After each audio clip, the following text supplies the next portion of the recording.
Hello friends, আসসালামু আলাইকুম। আমি আমজাদ হোসেন খন্দকার, যে কাপড়ি টেকনোলজি চ্যানেলের পক্ষ থেকে আপনাদেরকে জানাচ্ছি ওয়েলকাম।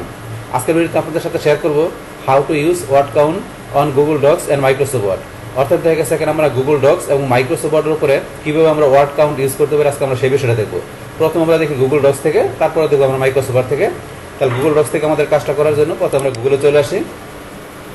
আসার পরে আপনার এদিকে আপনারা যে জিমেল দিয়ে আপনারা গুগল ডক্সে ঢুকবেন, আপনাদের সেই জিমেল অ্যাকাউন্টটা সাইন ইন করা থাকতে হবে। সাইন ইন করা থাকার পর আপনারা গুগল অ্যাপসে ক্লিক করবেন। তারপরে এদিকে নিজ দিকে আসার পরে এই যে ডক্সে ক্লিক করে আপনি গুগল ডক্সে ঢুকতে পারেন। তাছাড়া আপনারা এখানে docs.google.com লেখাও গুগল ডক্সে ঢুকতে পারেন। বাস, গুগল ডক্সে আসার পরে এখন আপনার যদি কোনো তৈরি করা ডকুমেন্ট থাকে, রিসেন্ট ডকুমেন্ট, তো সেটা ক্লিক করে দিকে দেখতে পারেন, অথবা ব্ল্যাঙ্ক ডকুমেন্টে দেখতে পারেন। তাহলে আমার রিসেন্ট ডকুমেন্ট আছে, এই ডকুমেন্টটা আমি এখন ওপেন করি। ডকুমেন্ট আমার আছে এটা। তো এই ডকুমেন্টের মধ্যে আমার এখানে কয়টা পেজ আছে, পাশাপাশি এখানে কতগুলো ওয়ার্ড ক্যারেক্টার আছে, এই সমস্ত বিষয়গুলো আমি এখানে কাউন্ট করব। আর সেই কাউন্টের বিষয়টা দেখার জন্য, ওয়ার্ড কাউন্টের বিষয় দেখার জন্য কি করতে হবে, এখান থেকে আমাদের চলে আসবে আমাকে টুলস অপশন। আমরা টুলস অপশনে ক্লিক করব। তারপরে এখান থেকে আমাদের এই যে এখানে দেওয়া আছে ওয়ার্ড কাউন্ট, আমরা ওয়ার্ড কাউন্টে ক্লিক করি। বাস, ক্লিক করার পরে দেন এখানে দেওয়া আছে এখানে আপনার কয়টা, আপনার পেজ দেওয়া আছে 3টা, আমার এখানে 3টা পেজ আছে। তারপর ওয়ার্ড দেওয়া আছে 437টা, ক্যারেক্টার দেওয়া আছে এখানে 2612, তারপর ক্যারেক্টার এক্সক্লুসিভ স্পেস। তাহলে এখানে আমার স্পেস আমার স্পেসে কিন্তু একটা ক্যারেক্টার, স্পেস ছাড়া হয়েছে 2179টা, স্পেস সহকারে হয়েছে 2612টা। তো এখানে এইভাবে আপনারা এখান থেকে বিষয়টা দেখতে পারেন।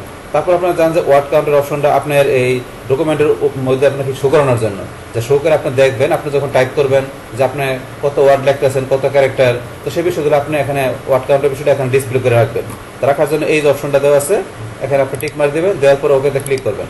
ক্লিক করার পরে দেখেন এখানে ওয়ার্ড কাউন্টের অপশনটা চলে আসছে। আসার পরে এখানে ক্লিক করে আপনার বিষয়টা দেখতে পারেন। এখন যদি মনে করেন আমি কি করি, এখানে ধরেন এই লেখাটুকু বাদ দিয়ে দিলাম। বাদ দেওয়ার পর আমার এখানে কি আছে, 0 আছে। তা সব কিছু 0, শুধু 1 পেজ। এখন যদি মনে করেন এখানে আমি কিছু লিখি, ধরুন লিখতেছি, এই যে লিখলাম। বাস, এখন ধরেন আমি যদি এদিকে আসি, আসার পরে ধরেন আমি কয়টা ওয়ার্ড লিখছি, তাহলে এখানে একটা পেজের মধ্যে আমার 8টা ওয়ার্ড লেখা হয়েছে। তারপর 67টা ক্যারেক্টার আছে, তার মধ্যে 60টা ক্যারেক্টার এক্সক্লুডিং স্পেস। তাহলে তার স্পেস ছাড়া হয়েছে 60টা ক্যারেক্টার, আর স্পেস সহকারে 67টা ক্যারেক্টার। এখন যদি আপনি চান ওয়ার্ড কাউন্ট হাইড করে রাখার জন্য, তাহলে হাইড ওয়ার্ড কাউন্টে ক্লিক করলে ওয়ার্ড কাউন্ট আবার হাইড হয়ে গেল। তো এইভাবে আমরা কি করতে পারি, গুগল ডক্স থেকে যে আপনার ডকুমেন্টে আপনি যেখানে কত পেজ লিখছেন, কয়টা ওয়ার্ড লিখছেন, কত ক্যারেক্টার, স্পেস ছাড়া কত ক্যারেক্টার, তো সেই বিষয়গুলো আমরা কি করার জন্য, দেখার জন্য আমরা কোথায় চলে যাবো, আমরা টুলস থেকে ওয়ার্ড কাউন্টে। তারপর কীভাবে ডিসপ্লে করে রাখতে হবে এখানে, সেই বিষয়টা আপনাদের সাথে এখানে আমি শেয়ার করলাম।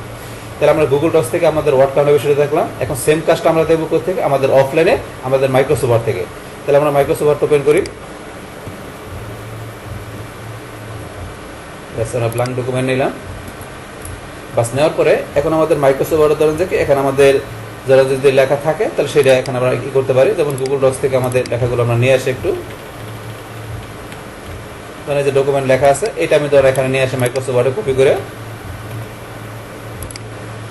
এই ডকুমেন্টটা আমি এখানে নিয়ে আসলাম। এখন আমি মাইক্রোসফট ওয়ার্ডে দেখবো যে এখানে আমার এটার মধ্যে কতগুলো ক্যারেক্টার ওয়ার্ড পেজ আছে, সেটা দেখবো। মাইক্রোসফট ওয়ার্ড থেকে আমাদের ওয়ার্ড কাউন্টের বিষয়টা দেখার জন্য আমাদের কি করতে হবে, এখন এই যে ধরুন আপনার নিজ দিকে চলে আসবেন, এই যে নিজ দিকে আসলে বিষয়টা দেখতে পারবেন। এই যে এখানে কিন্তু ওয়ার্ড কাউন্টের এরকম কোনো টুলস এখানে দেওয়া নাই। তো আমরা সরাসরি চলে আসবো। এই যে আমাদের এটা বলে স্ট্যাটাস বার, আমাদের এই যে স্ট্যাটাস বার আছে, স্ট্যাটাস বার আছে, এই যে এখানে ধরেন যে আমরা আসলে বিষয় দেখতে পারবো। তো এখানে এই যে লেখা আছে আপনার পেজ 1 of 2, তারপরে এখানে যে কতগুলো ওয়ার্ড আছে এখানে লেখা আছে। কিন্তু আমরা এই যে এখানে ক্লিক করবো, এই যে এখানে যদি আমরা ক্লিক করি, ক্লিক করলে আপনার এই যে ওয়ার্ড কাউন্ট চলে আসছে। আসার পরে এখানে আপনার পেজ আছে 2টা, এই যে কতগুলো ওয়ার্ড, যে কতগুলো ক্যারেক্টার, স্পেস ছাড়া কতগুলো, স্পেস সহকারে কয়টা, তারপর এখানে যে প্যারাগ্রাফ আছে, প্রত্যেকটা আলাদা আলাদা প্যারাগ্রাফ এখানে দেখাচ্ছে, কিন্তু গুগল ডক্সে প্যারাগ্রাফ দেখা নেই। এখানে ধরুন আপনার প্যারাগ্রাফও দেখাচ্ছে, তারপরে কতগুলো লাইন এখানে শো করছে। তো এইভাবে বিষয়টা আমরা এখানে দেখতে পারি। এখন আমরা ধরুন ডিলিট করে দিয়ে আমরা একটু লিখি। বাস, এই ধরুন আমি লিখতেছি।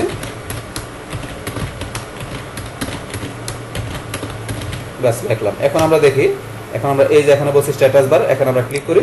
ক্লিক করার পরে এখন আমরা উপর দিকে নিয়ে আসি। এই ধরুন এখানে পেজ করে একটা পেজ, তারপর ওয়ার্ড করে আছে 12টা word, character no space, space ছাড়া হয়েছে কয়টা ক্যারেক্টার, 77টা, স্পেস সহকারে কয়টা আছে, এখানে আছে স্পেস সহকারে 87টা ক্যারেক্টারের মধ্যেও আছে। তা প্যারাগ্রাফ 4টা লাইন এখানে আছে, 4টা প্যারাগ্রাফ ধরছে। এখানে ধরেন আলাদা আলাদা প্যারা হিসেবে ধরে, এখানে 4টা লাইন আসে, 4টা প্যারাগ্রাফ ধরছে, তারপর 4টা লাইন। তো এই যে বিষয়টা এখান থেকে আছে, আপনারা এখানে অফলাইনে মাইক্রোসফট ওয়ার্ড থেকে আপনারা এইভাবে কি করতে পারেন, আপনার ওয়ার্ড কাউন্টের বিষয়গুলো আপনারা আপনার ডকুমেন্ট থেকে বা আপনাদের পেজ থেকে দেখতে পারেন। তাহলে এই যে বিষয়গুলো দেখালাম, তাহলে এইভাবে কী করতে পারি আমরা আমাদের এই মাইক্রোসফট অফলাইনের পাশাপাশি আমাদের এই গুগল ডক্স থেকে এইভাবে আমরা কী করতে পারি আমাদের ওয়ার্ড কাউন্টের বিষয়টা আমরা এইভাবে দেখতে পারি। তাহলে এই হচ্ছে আমাদের এখানকার যে টোটাল বিষয়টা মূলত আমাদের আজকের ভিডিও। ডিয়ার ফ্রেন্ডস, আমার আজকের এই how to use word count on Google Docs and Microsoft এই ভিডিওটি আপনাদের কাছে ভালো লেগে থাকে কিংবা এই ভিডিও থেকে আপনারা কিছু শিখে থাকেন, উপকৃত হয়ে থাকেন, তাহলে আমার এই জেকে আপডেট টেকনোলজি চ্যানেলটি আপনারা সাবস্ক্রাইব করবেন, লাইক করবেন, কমেন্ট করবেন এবং সবার সাথে শেয়ার করবেন। Thanks everybody.